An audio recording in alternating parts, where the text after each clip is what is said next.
Salut tout le monde et bienvenue à cet épisode numéro 12 de Franchise Hockey Manager 6 où on tente de mener les Oilers d'Edmonton à la Coupe Stanley. J'ai simulé plusieurs rencontres. Malheureusement, ça s'est plus ou moins bien été. Là, on a eu une séquence entre autres de 5 ou 6 défaites consécutives, ce qui nous a fait baisser au classement. Mais par exemple, là, on est dans une séquence, si je ne me trompe pas, de 2 victoires, peut-être 3. Regardez pour être sûr. Une séquence de 4 victoires en fait. Donc on a réussi à ramener un peu la barque, mais malheureusement, là, on a quand même baissé beaucoup au classement, si bien que présentement, on est encore dans les wildcards, mais disons que ça commence à chauffer derrière là aussi.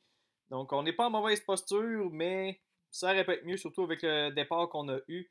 Je pense qu'on s'était laissé la dernière fois avec, si je ne me trompe pas, c'était... je prendrais même pas de guess, là, je dirais pas n'importe quoi, mais je sais qu'on était sur une fiche quand même gagnante. Donc là, ça s'est gâté un petit peu, mais on n'est pas dans le trou présentement. J'ai fait une transaction aussi mineure, entre guillemets. Là, j'ai échangé Joel Eriksson Ek aux Flyers contre un choix de quatrième ronde. Mon thinking derrière ça, c'est qu'Eriksson Ek avait 2 étoiles d'habileté et 2,5 ou 3 de potentiel. Et Raphaël Lavoie, c'est exactement là qui est présentement aussi.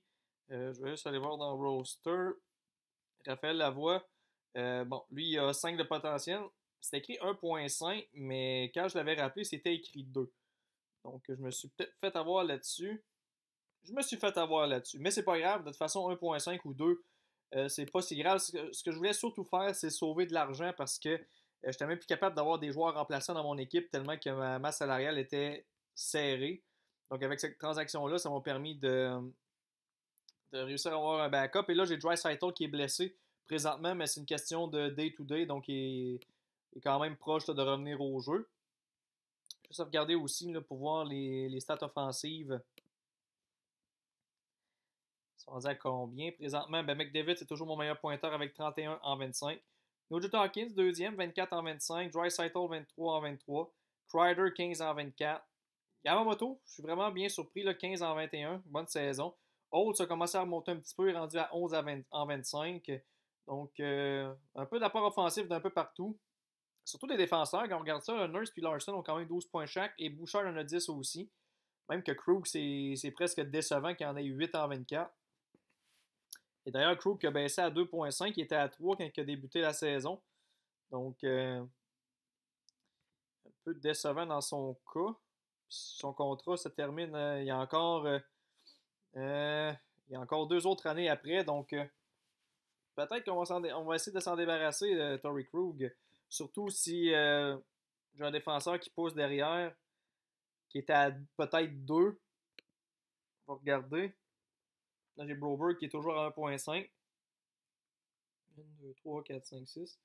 J'ai Eden Bear qui est à 1.5 aussi. Donc, présentement, à date, j'ai personne qui a 2, mais si y a un go balotage qui passe, ou parce qu'il ne faut pas que j'oublie également que faut que je réussisse à rentrer Thomas Tatar. Tatar, là, qui reste un mois ou 2.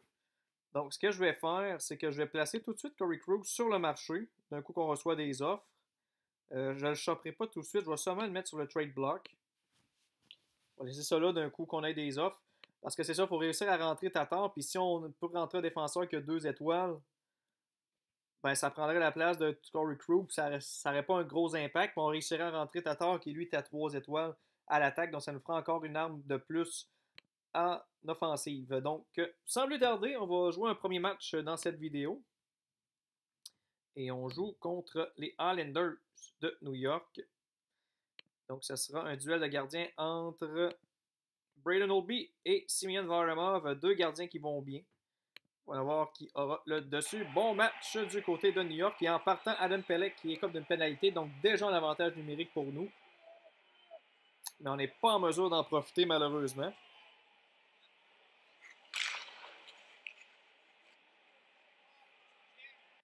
Et Carlo Yamamoto qui marque en début de période sur une passe de Radek Faksa et de Oscar Klefbom. Donc déjà 1-0 pour nous. Bon début de match, 4 tirs au but déjà, contre aucun pour les Islanders.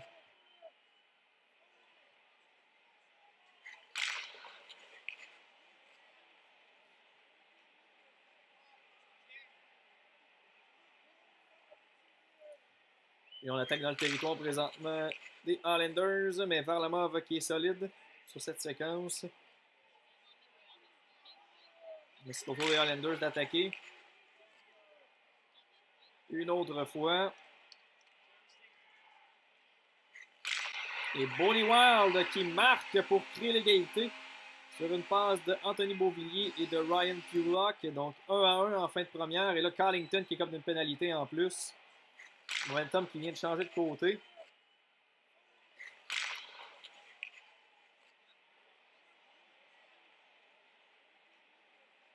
Là, les Islanders qui bourdonnent et finalement Justin Darling qui marque. Donc les Islanders qui profitent de leur avantage numérique en fin de première. On était bien partis, mais là, ça est en train de se gâter.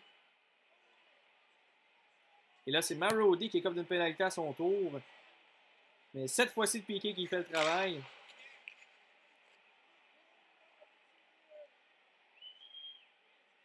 Donc, après une période de jeu, les Islanders qui mènent 2-1. 16-10 les tirs en leur faveur. Juste ajouter un petit peu d'attaque. Donc, la deuxième qui est en marche, et là, c'est Torrey Krug qui est comme d'une pénalité à son tour. Les Islanders qui bourdonnent, et ce sera un but pour Noah Dobson sur une passe de Andersley. Donc là, ça va plus ou moins bien là, du côté des Oilers. On avait bien parti ça, mais 2 buts en désavantage numérique accordés. Un Piqué qui n'a pas fait le travail présentement.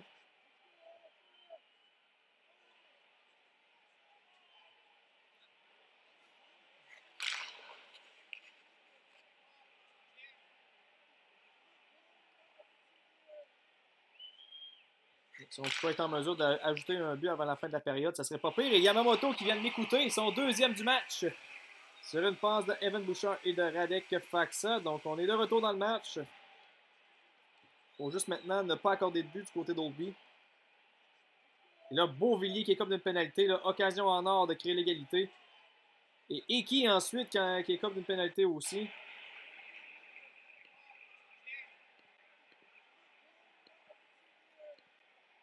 Donc avantage numérique pour nous. Et là, on bourdonne dans le territoire. Malheureusement, ça ne fonctionne pas. Et les 2 pénalités ont été écoulées. Mais Puljujarvi qui crée l'égalité quelques instants plus tard. Et Benson qui récolte une passe en passant. Oui, je vais rappeler Tyler Benson là, pour pallier à la blessure de Draisaitl. Et Faksa qui obtient une mention d'aide aussi sur ce but. De retour dans le match.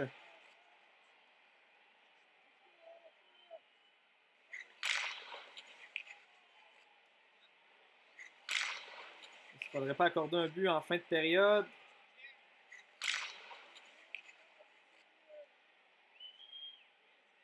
Et là, ça bourdonne pas mal trop, je trouve. Obi qui fait l'arrêt et on retourne au vestiaire avec une égalité de 3-3. On va juste ajuster les trios. Il faut aller chercher cette victoire-là. Donc, on va donner un peu de temps de jeu aux 2 premiers trios. Un petit peu plus. Aussi, parmi les joueurs que ça va moins bien, il y a Marody, 4e trio. C'est pas mal le seul là, que c'est alarmant avec la voix. Mais lui aussi est sur le 4e trio. Donc, on est bon pour partir la 3e.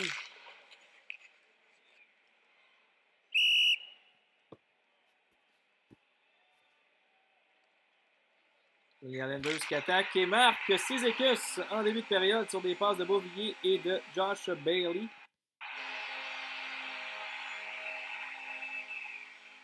Donc les Islanders qui reprennent les devants.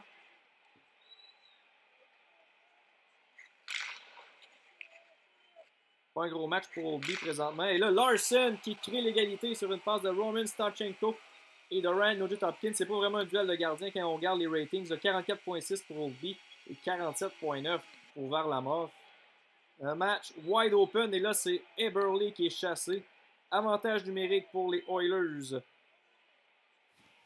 Là, on est dans le territoire des Islanders. Malheureusement, on ne profite pas encore une fois de notre avantage numérique.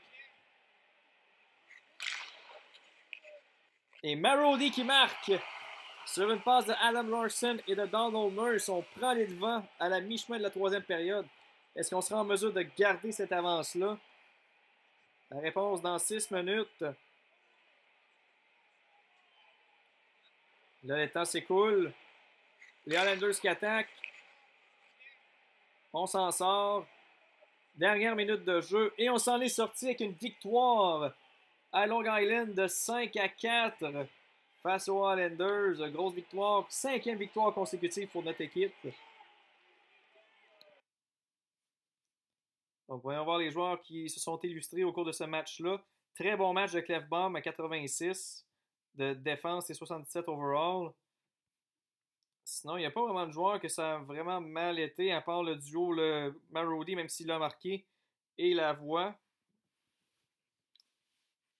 C'est les deux que ça a mal été, mais c'est des joueurs de 4e trio, donc c'est moins grave dans ce temps-là. Puis je regardais du côté de Lavoie, Playmaker.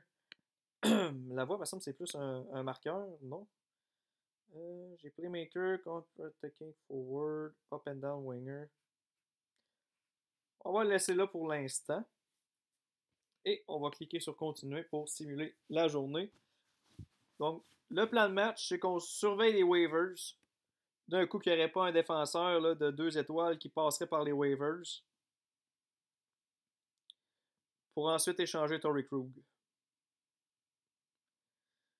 Parce que Krug connaît une saison décevante, puis en plus, ses cotes ont descendu. Il rendait à 2.5 au lieu de 3. Et un 2.5 pour le salaire qu'il gagne, c'est beaucoup. Présentement, il n'y a personne dans les waivers. Puis on va surveiller également nos joueurs dans la Ligue américaine. S'il n'y en a pas qui... exemple, Broberg ou Eden Bear. S'ils peuvent pogner le 2 étoiles, ça serait pas pire.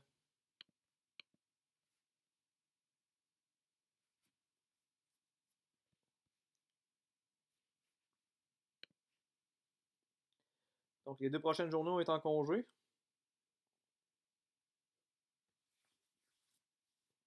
J'ai l'impression que je vais peut-être avoir de la misère à l'échanger, Krug, justement. Bon, Draisaitl est officiellement prêt à revenir au jeu. Donc, Tyler Benson là, qui va écoper. Benson, il est où? Benson, Tyler Benson. Ici. On va le remplacer par Draisaitl. Draisaitl, on le montre sur la première. Kreider sur la deuxième. Avantage numérique, on va flipper ces deux-là. Et voilà.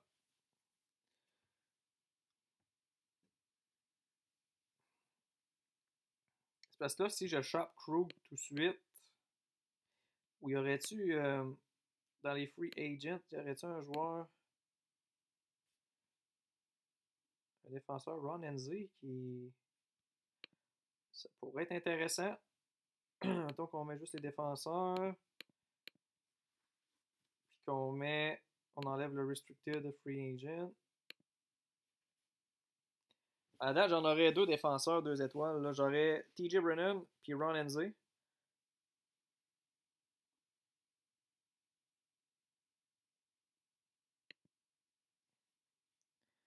TJ Brennan, si on regarde ses ratings, c'est pas mal all around partout. Ron Enzi, ratings.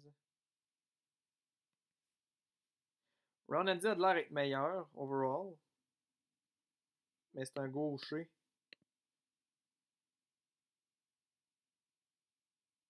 Ah, mais c'est un droitier, je veux dire, puis c'est exactement ce que j'ai de besoin.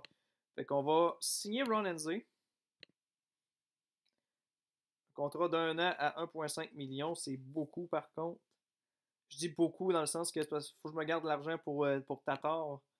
C'est plus ça. Ok, puis si je regarde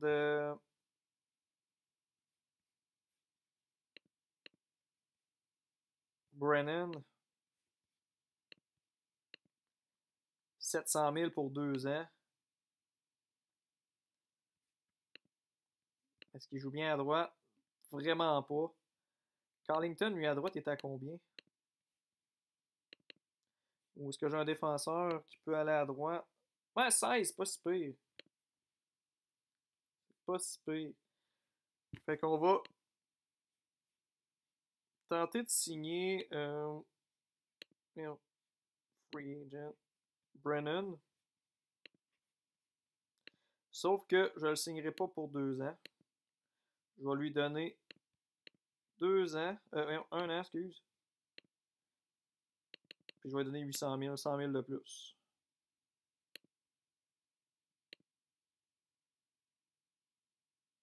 Ok, il veut vraiment son 2 ans. Bon, mais ça va être 700 000. Ask for response. Submit offer. Donc, on va attendre les réponses de TJ Brennan. Oh, oui, il a déjà signé. Oui, il a déjà signé. Fait que là, ce qu'on va faire, roster, c'est qu'on va shopper Torrey Krug avant qu'il ne soit trop tard. Il y en a des offres, pas mal d'offres pour Torrey Krug. Jake Bischoff des Golden Knights, Skyler McKenzie des Jets, Jeremy Davis, Brett Connolly, Kenny Agostino, Artem Anisimov, Dylan Gambrell, Canadien qui nous offre Zach Hyman.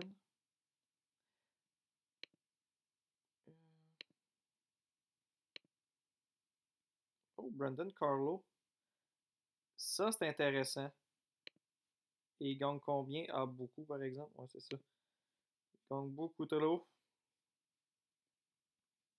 Dommage, ça aurait été bon.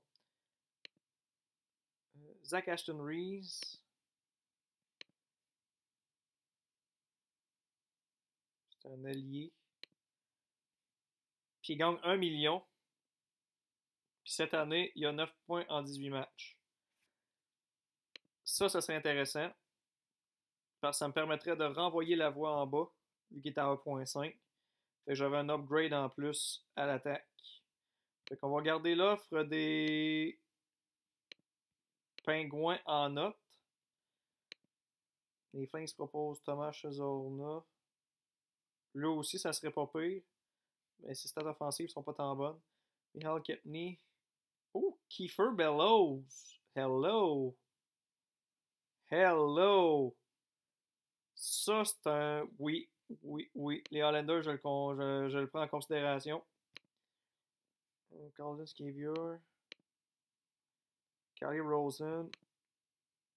Jordan Esterle. Dylan Gambrell. Artem Anisimov.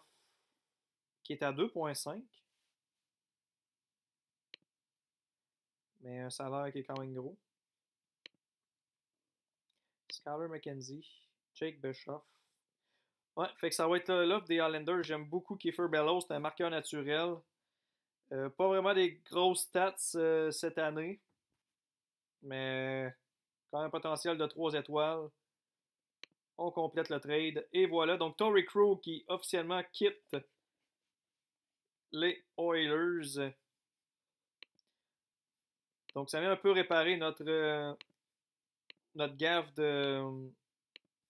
d'avoir donné des contrats sans vraiment regarder la masse salariale. Là.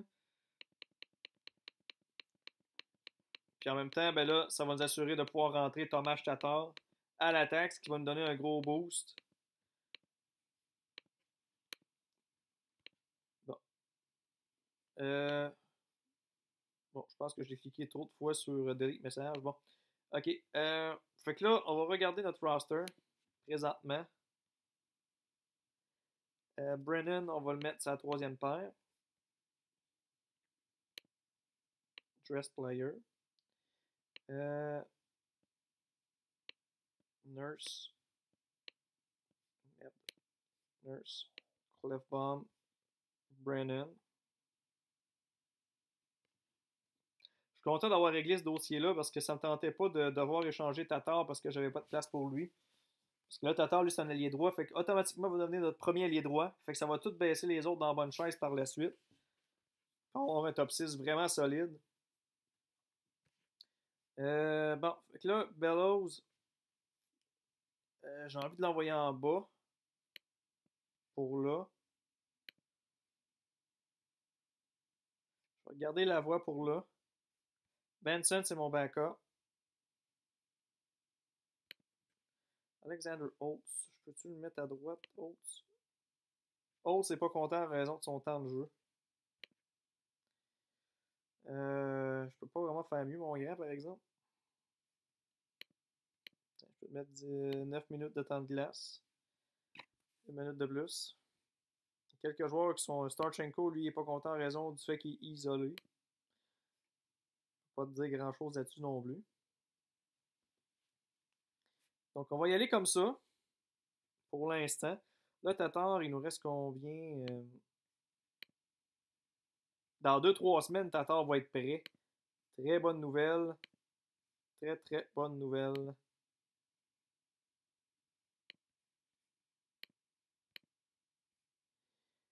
Très bonne nouvelle. Fait que là, si on regarde aussi combien il nous reste de lousse sur la masse salariale, on a 5 600 000. Fait que Tatar va être capable de rentrer. Ça, c'est une très bonne nouvelle. Dossier réglé, on peut aller de l'avant maintenant. Reste à voir maintenant si le départ de Torrey Krug va avoir un gros impact sur nos performances. On va souhaiter que non. Mais il fallait faire ce move-là parce qu'il reste encore 2 ans à au-dessus de 5 millions par année. Puis il commençait déjà à régresser. Donc, puis on a eu un bon espoir en Kiefer Bellows aussi en retour. Donc, bonne transaction dans l'ensemble. Et là, on joue un back-to-back contre les Canucks. On va envoyer Sorokin devant le filet pour le match à l'étranger. On va reposer un peu Oldby.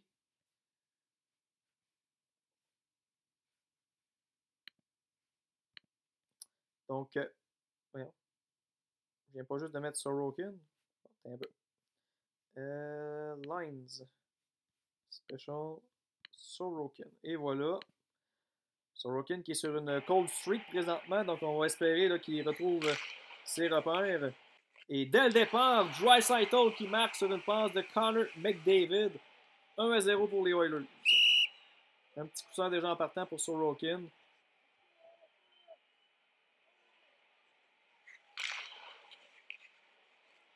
Bon début de match pour nous. Déjà 6 tirs au but. Sorokin qui a fait 2 arrêts présentement.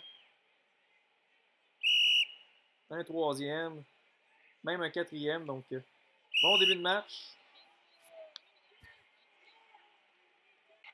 Sauf que là, les Canucks qui créent l'égalité. Roussel qui marque sur une passe de Stetcher et Edler. L'égalité créée à Vancouver. Et là, on a frappé le poteau du côté des Canucks. C'est Draisaitl qui est chassé pour avoir donné de l'obstruction. Avoir fait de l'obstruction plutôt. Et le Piqué qui réussit à écouler la pénalité puisque Virtanen vient d'être chassé. Donc on a un avantage numérique. Et même Quinn Hughes, là, donc double avantage numérique pour nous. Occasion en or de reprendre les devants. Et là, on a frappé le poteau. Et malheureusement, là, tout porte à croire qu'on ne sera pas en mesure de profiter de la pénalité. Et voilà. Et là, c'est au tour de Tyler Myers. On va peut-être changer de tactique d'un coup que. On va remettre le off-center avec le behind the net. C'est parti, avantage numérique pour les Oilers. On bourdonne. Ça ne fonctionne pas. Une autre occasion ratée en avantage numérique.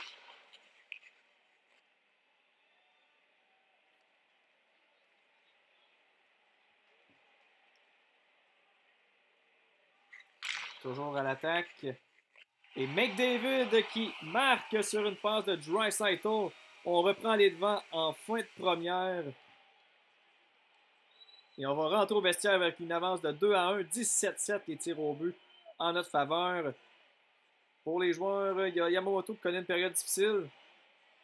Bouchard aussi. Bouchard qui est quand même assez discret, me semble, depuis quelques temps. Mais on va rien changer pour là puisqu'on mène.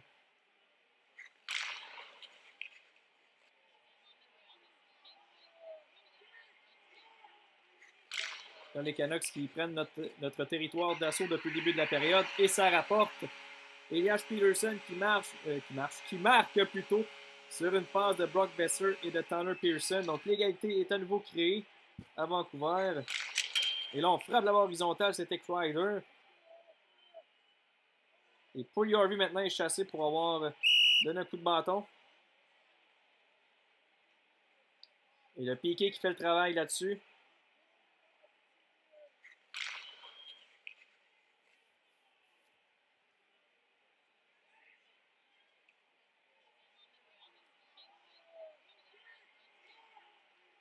Longue séquence dans notre territoire. Il y a Sorokin qui a été solide. Il y a un autre poteau pour nous. C'est Carlington qui a frappé le poteau. Malchanceux là-dessus.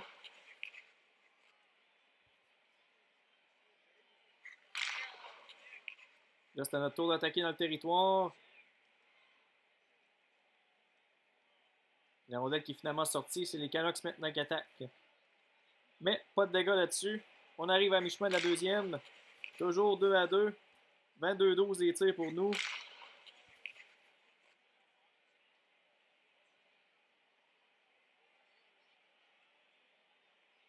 Et Draisaitl qui marque. Et Evan Bouchard qui récolte un point. Ainsi que Roman Starchenko. Donc 3-2 pour nous. En deuxième période.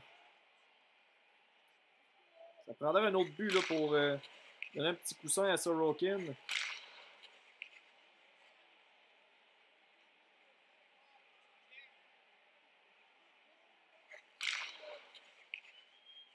Là, c'est les Canucks qui sont dans notre territoire.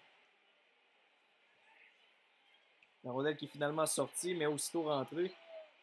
On est dans le territoire central. C'est une partie de ping-pong un peu. Là, le disque qui sort, qui rentre, qui sort, il rentre. Mais rien ne se passe présentement.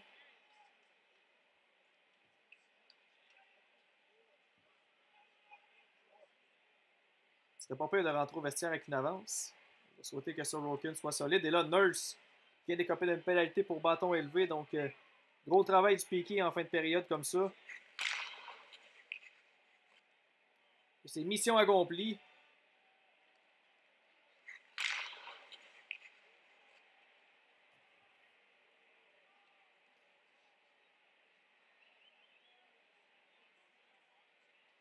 La rondelle qui est dans notre territoire, avec encore 51 secondes à faire à la période.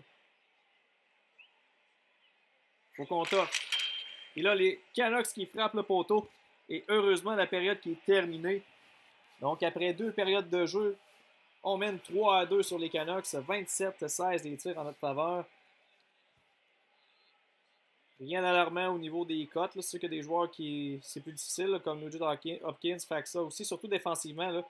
Il y en a plusieurs qui sont à 40 que. On va peut-être apporter un petit changement en défensive. Oups. Ça ici.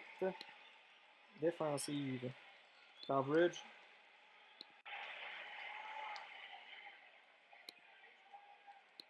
On va aller avec Strict Zonal. On va essayer ça pour la période. Voir si ça va être un petit peu mieux.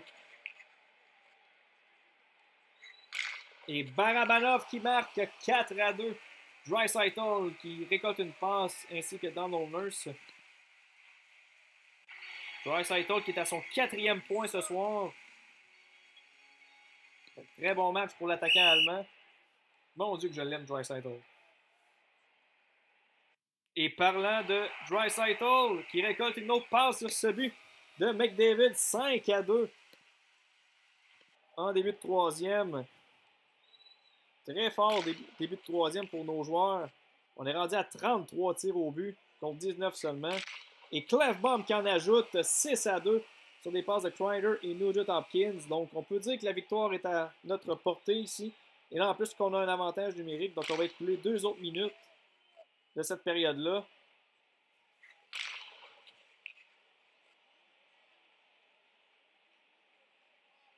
Longue séquence, mais finalement, ça ne se transformera pas en but, mais quand même. Moins d'une catastrophe, là, on devrait signer une 6e victoire de suite. Ça va nous ramener dans le portrait, ça, dans le classement.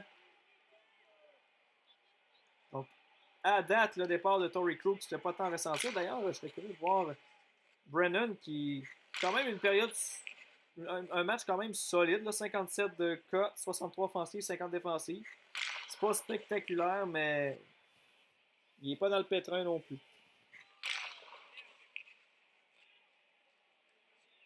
Très bon match de McDavid qui a 100 de cotes, 100 attaques, 92 de défense.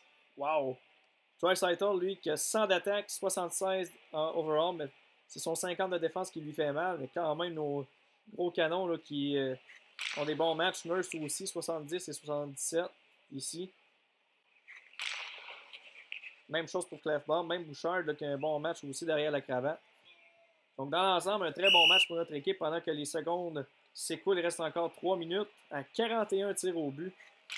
Et là, Furlan qui marque finalement pour réduire l'écart sur une passe de Tyler Myers, mais il est un peu trop tard là, du côté des Canucks. Et voilà, victoire de 6-3 des Oilers sur les Canucks. 6e victoire consécutive pour nous. J'ai hâte de voir le classement ici. On est maintenant 3e dans la Pacifique. On est dans le top 3, on n'est plus dans les wildcards. Wow! Ça va bien. Toutefois, les Canucks là, qui auront une chance en or là, de prendre la revanche parce qu'on joue un autre match contre eux, cette fois-ci à domicile. Ça va être le dernier match qu'on va jouer avant la fin de l'épisode.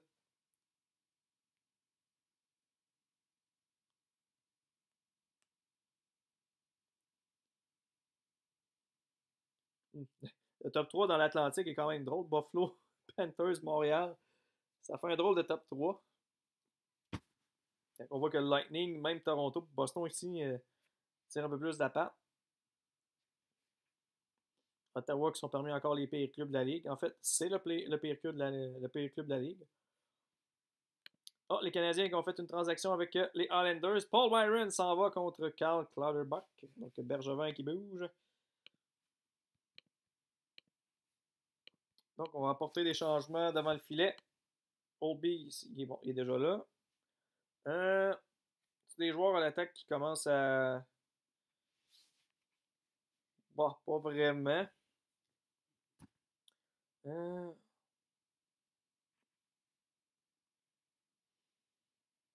On va laisser l'alignement tel quel, je pense. Ils ont joué un bon match hier, donc on va pas punir de joueurs. Alors, match numéro 2 de cette série aller-retour contre les Canucks. Oldby face à Demko à nouveau. Bon match au Rogers Place.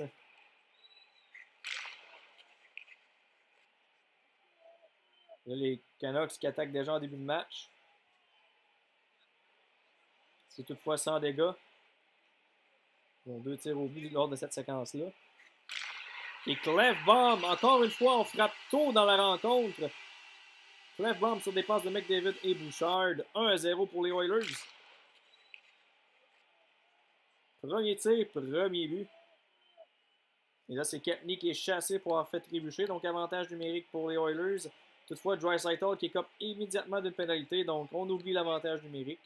On joue à 4 contre 4.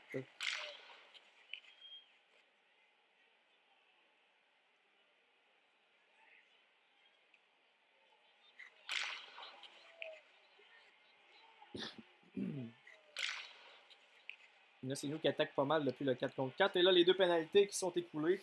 Le retour à 5 contre 5.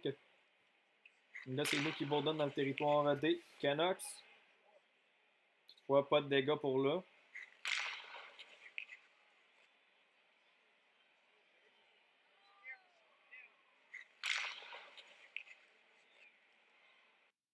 Et l'égalité qui est maintenant créée, c'est Peterson qui marque plutôt. C'est des passes de Ferland et de Quinn Hughes. Donc l'égalité créée à Edmonton.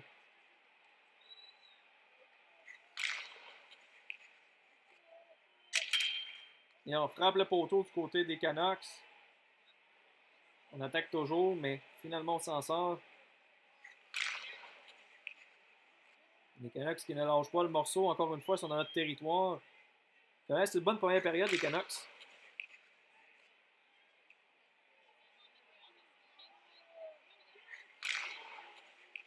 Là, on remonte tranquillement au cadran, au chapitre. Les tirs au but, c'est 16-10.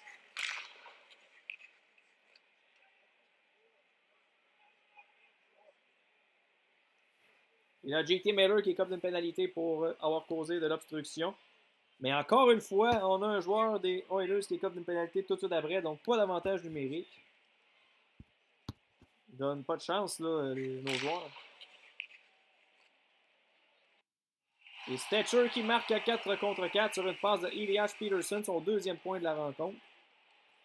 Donc après une période, c'est 2-1.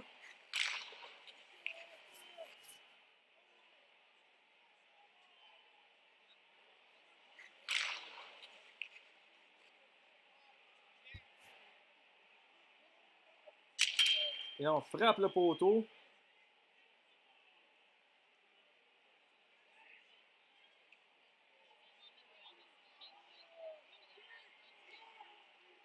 Longue séquence, mais il ne se passe pas tant grand-chose.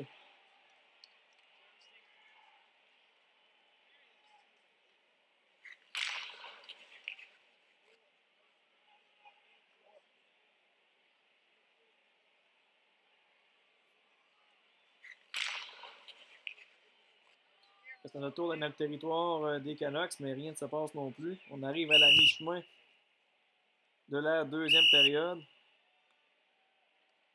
Et là, c'est Brogan Rafferty qui écope d'une pénalité. Est-ce qu'on va être en mesure d'avoir un avantage numérique cette fois-ci? Parce qu'à la date, on n'a pas de poignée de pénalité. Et Draisaitl qui marque sur des passes de Holtz et McDavid. L'égalité est créée du côté d'Edmonton. Et on revient à la charge à nouveau à l'attaque. Mais cette fois-ci, pas de dégâts.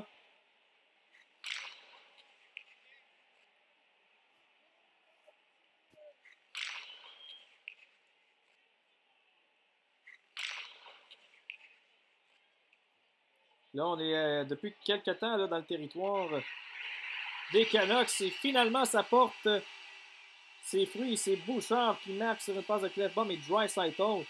Un autre bon match pour Leon Draisaitl qui a 2 points. Bouchard, 2 points aussi. Donc, on reprend les devants à la mi-chemin de la deuxième.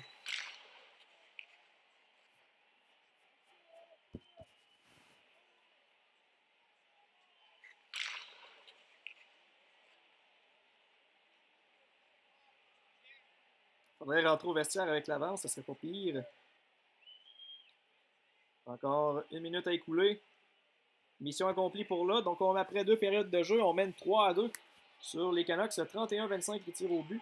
Parmi les joueurs, là, il y a Marody, encore une fois, que c'est difficile sur le 4e trio. Lavoie, c'est un petit peu mieux.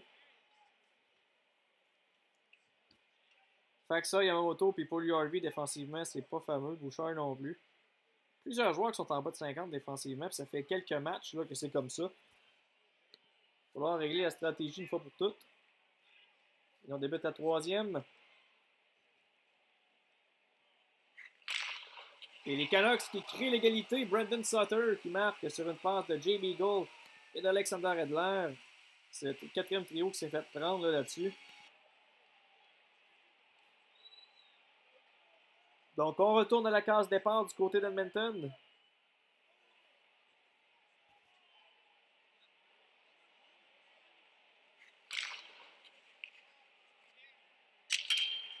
Et là, on frappe le poteau du côté des Canucks.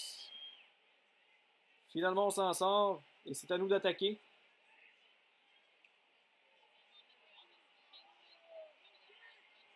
Mais pas de dégâts.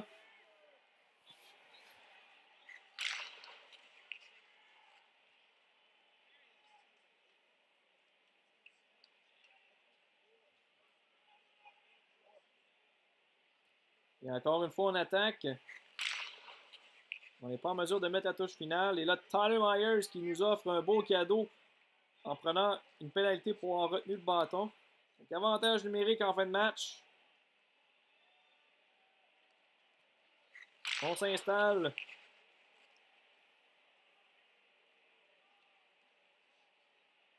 Mais on n'est pas en mesure d'en profiter. Et Radek Faksa qui marque sur une passe de Nugent Hopkins et de Puljujärvi. 4-3 avec 4-11 à faire. Est-ce qu'on peut résister jusqu'à la toute fin? Et on aurait une 7e victoire de suite si on réussit à battre les Canucks. 7 ou 8, je ne sais plus, j'ai arrêté de compter.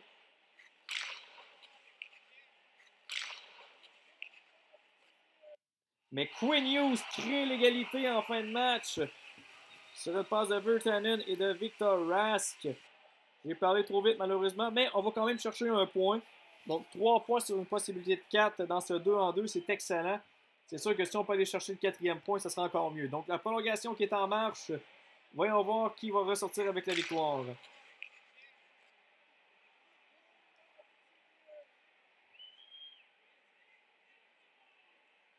Et là, c'est les Canucks qui attaquent et Peterson qui met la touche finale. Donc, victoire des Canucks en prolongation.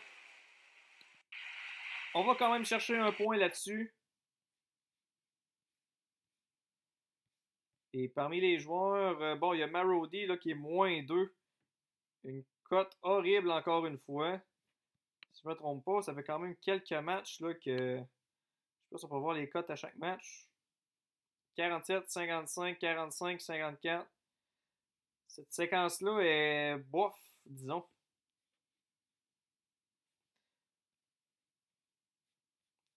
Mais bon, on va continuer.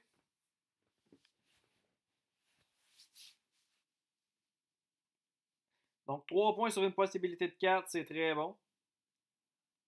C'est juste valeur qu'on ait échappé ce match-là en fin de rencontre quand on menait par un but. Mais on est bien positionné au troisième rang de la Pacifique avec 32 points, à 4 points des Canucks. Donc, c'était très important de remporter ces matchs-là contre les Canucks. On a échappé un point, mais quand même. On a pu se distancer un petit peu des Canucks. Et là, ça va être le propriétaire qui va nous parler. Il parle à chaque début de mois. Et quand que ce loading-là, eh bien, ça veut dire qu'il y a quelque chose à nous dire. D'après moi, il va être satisfait. Il a quand même connu un bon mois.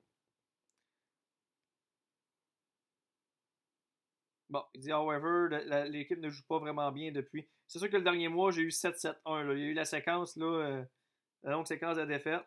Mais il est quand même satisfait de notre travail. Puis juste aller voir mon job security.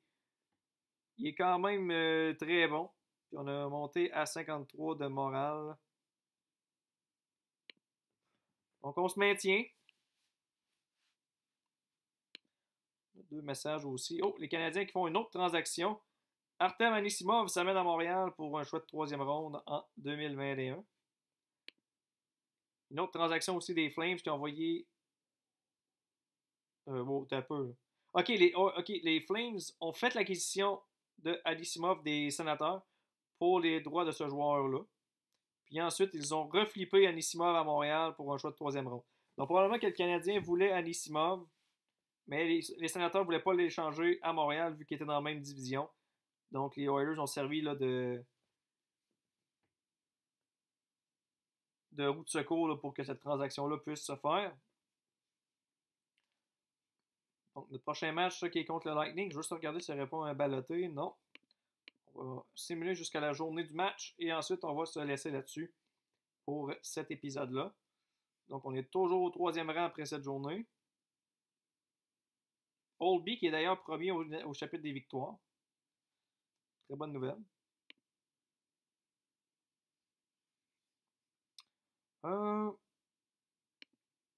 Qu'est-ce que je voulais regarder aussi? Je vais voir, mettons, le portrait avec les wildcards. Donc, présentement, on est en très bonne position. Les Canucks, c'est l'équipe la plus proche à 4 points. Puis en même temps, c'est la dernière équipe des wildcards. Donc, on a 4 points de manœuvre présentement. C'est pas beaucoup, mais c'est mieux que rien, même que on est loin un petit peu, par exemple, des deux autres équipes devant. Là, on est à 6 points. Donc ça, d'après moi, si on fait les séries, ça va être avec le troisième rang de la Pacifique ou les deux wildcards. Parce que là, ça s'en vient un petit peu loin là, pour les équipes en avant.